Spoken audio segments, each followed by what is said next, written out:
आज हम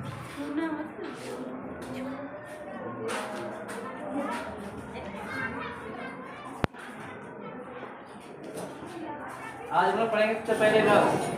रस के बारे में, रस होता क्या है, रस के कितने प्रकार होते हैं, क्योंकि सबसे बड़ा चीज जानते हैं कि रस होता है। रस के बारे में उसका जानना चाहिए कि रस कितने से क्या है और मुख्य रसों की संख्या कितनी होती है। जैसे रसों की मुख्य संख्या देखा है, पहले रस प्रत्येक से है अर्थात जो चखा जा या जिसका आस्वादन किया जाए या जिससे आनंद की प्राप्ति हो, अर्थात जिसको हम चखे या चखने के बाद उससे आनंद की प्राप्ति हो, या कह सकते हैं उसका हम स्वाद लें या जिसको चखा जाए उसी क्या कहते हैं, रस कहते हैं। अर्थात जिससे हमको आनंद की प्राप्ति मिल जाए, सीधे सीधे में सूत्र कर सकते हैं कि जिससे हमको आनंद की प्राप्ति मिले उसे क्या कहेंगे, रस कहेंगे। अर्थात रस के लिए एक ही शब्द नहीं है, रस के कई प्रकार हैं। जैसे किसी कहानी को सुन करके आनंद की प्राप्ति मिलती है, किसी नाटक को देख करके आनंद की प्राप्ति मिलती है, और साथ ही साथ कहानी सुनना, नाटक सुनना या देखना या कहीं मौज मस्ती करना, यानी जिस रूप में हमको आनंद की प्राप्ति होती है या जिसमें स्वाद की मिलती है या अनुकरण होता है उसी को हम लोग रस कहते हैं। रसों की संख्या मुख्य कितनी होती है, 9 होती है। तो रसों में पहले यह देख लो कि अस्थायी भाव जिस मानते हैं तो हो गया रस। अब आता है दूसरा चीज कि अस्थायी भाव। कि अस्थायी भाव होता क्या है, रस तो मानते क्लियर हो गया कि जिसमें आनंद की प्राप्ति हो उसी के रस कहते हैं। और अस्थायी भाव होते हैं, अस्थायी भाव में रस कहते किसे हैं, हृदय में भाव अस्थायी रूप से विद्यमान होते हैं, उन्हीं को अस्थायी भाव कहते हैं। अर्थात कह सकते हैं कि जो हमारे हृदय में अस्थायी रूप से कोई निश्चित तत्व होता है, यानी जो हमारे हृदय में अस्थायी रूप से कोई तत्व निश्चित होता है उसी को जो है अस्थायी भाव कहते हैं। जैसे कि व्यक्ति जब कोई रोता है तो रोने के बाद क्या करता है, एक शोक मनाता है। शोक वाले में करता क्या है, उसमें जब वो देखता है कहता है अजीब बात क्या कर रहा है, मुंह लटका के बैठ गया है। तो मुंह लटका के बैठना ही हमारे अस्थायी भाव का दर्द होता है ना, इसी क्या कहते हैं, अस्थायी भाव कहते हैं।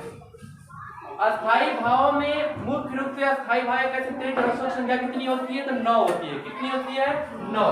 अर्थात जब यह 9 होता है अस्थायी भाव संख्या 9 होते हैं। अब अस्थायी भाव होते क्या है, ये रस हो गया, इसके बाद रसों की संख्या। रसों की संख्या में जैसे देखते हैं हम लोग पहले क्या मिलता है कि पहला अस्थायी भाव और दूसरा रस। अर्थात रस क्या होते हैं, रसों की अस्थायी भाव क्या होती है। जैसे कि पहला हो गया रति, तो रति में कह सकते हैं कि पहला जो श्रृंगार रस होता है, पहला रसों का नाम श्रृंगार रस, तो श्रृंगार रस को ही क्या कहते हैं, अस्थायी भाव क्या होता है, रति होता है। अर्थात श्रृंगार रस का अस्थायी भाव रति होता है। और हास्य रस दूसरा आता है, हास्य रस। हास्य रस का अस्थायी भाव हास होता है, यानी हास्य का हास। इसके बाद तीसरा होता है करुण, अर्थात विलाप करना या रोना या दुख उत्पन्न करना, जिसका अस्थायी भाव होता है तो। अर्थात जब व्यक्ति मर जाता है तो वो रोता है, जब व्यक्ति रोता है तो रोने के बाद कहते हैं कि क्या होता है, मर गया है, मरने के बाद उसको शोक मना रहा था, दुख होती है।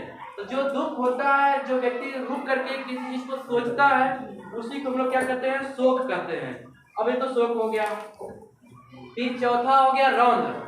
रौद्र की बात, जैसे रौद्र का क्या होता है, क्रोध। जब व्यक्ति किसी चीज को गुस्सा करता है, कहते हैं बहुत ही आग बबूला हो गया, आग मतलब गुस्से में। तो जब गुस्से में हो जाता है तो उसी कहते हैं क्रोध। और अक्सर भी व्यक्ति यही करता है, जब कोई वस्तु नहीं मिलता है, छोटे बच्चे जैसे होते हैं, छोटे बच्चे से कोई वस्तु छीन लिया जाए तो छीनने के बाद तुरंत क्या होता है, क्रोध में आते हैं, गुस्से में कहेंगे दे दो नहीं, मार के तोड़ देंगे, मतलब वो गुस्से में आते हैं। तो गुस्से में आना ही हमारा रौद्र अर्थात क्रोध कहलाता है। पांचवा रस होता है वीर रस। वीर रस। और वीर रस का जो अस्थायी भाव होता है वो होता है उत्साह। जैसे कहते हैं ना कि देख नहीं होगा, उठा के पटक देंगे, अर्थात उठा के पटकना, उसके अंदर ताकत आ जाना, ताकत ही एक तरह से उत्साह है। अर्थात वीर रस का अस्थायी भाव क्या हो गया, उत्साह हो गया। फिर इसी प्रकार देखते हैं कि हम लोग ये मिलता है आगे वाले 6 नंबर में। 6 वाले नंबर में क्या मिलता है, 6वें में जो कि रसों की संख्या रस अर्थात क्या कहें, 6वें मानते दिया है भयानक। भयानक में क्या होता है, जब किसी पहाड़ या पर्वत या नदी तालाब को जब देखते हैं तो देखने के बाद ये कहते हैं कि बाप रे बाप कितना ऊंचा है। तो आप लोग ये भी जानते हैं कि कितना बड़ा है। तो बड़ा का मतलब क्या हुआ, कहेंगे देख के उसकी भयानकता उठ रहा है, डर उठ रहा है। जब डर उठता है तुम्हारा क्या हो जाएगा, वही भय हो जाएगा। अर्थात अपने अंदर किसी चीज को देख करके डर करना ही हमारा क्या कहलाता है, भय कहलाता है। अर्थात भयानक रस का अस्थायी भाव भय हो गया। फिर सातवें में आता है विभत्स। विभत्स का अस्थायी भाव जो होता है जुगुप्सा। इसमें विभिन्न प्रकार के होते हैं, उसके बारे में हम लोग आगे चैप्टर में पढ़ेंगे। फिर साथ साथ आगे आता है आठवें में अद्भुत, कि वस्तु को देखने में कहते हैं गजब का आदमी था, उसके दांत मुंह सब अलग अलग निकले हुए थे। अर्थात अद्भुत की बात करते हैं, विस्मय जब देखते हैं उसको बताते हैं, तो होता है जो कि विस्मय अस्थायी भाव। फिर नौवें रस में आता है शांत रस। जब व्यक्ति कोई करता है क्या, कोई काम करते वक्त बैठ जाता है, बैठने के बाद क्या होता है, कहते हैं क्या बात है बहुत शांत बैठे हो। तो शांत में बैठना है, उसकी क्रूरता के साथ साथ निर्भयता उत्पन्न हो जाती है। अर्थात व्यक्ति जब गलती कर लेता है तो अपने आप में शांति बैठ देता है। शांत जब बैठ जाएगा तो कहते हैं देखो कैसे शांत बैठा है। अर्थात शांत रस होता है, लेकिन जो उसकी अस्थायी भाव होती है वो होती है निर्वेद। अर्थात ये हो गए हमारे 9 रस। इसमें 9 रसों की संख्या हो गई, और रस से कहते हैं इसमें रसों के प्रकार हो गए, अस्थायी भाव क्या होते हैं।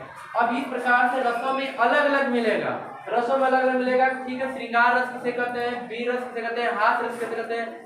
जिस रसों को जितने प्रकार से कहते हैं उस रसों के हम लोग क्या करेंगे अगले चैप्टर पढ़ेंगे।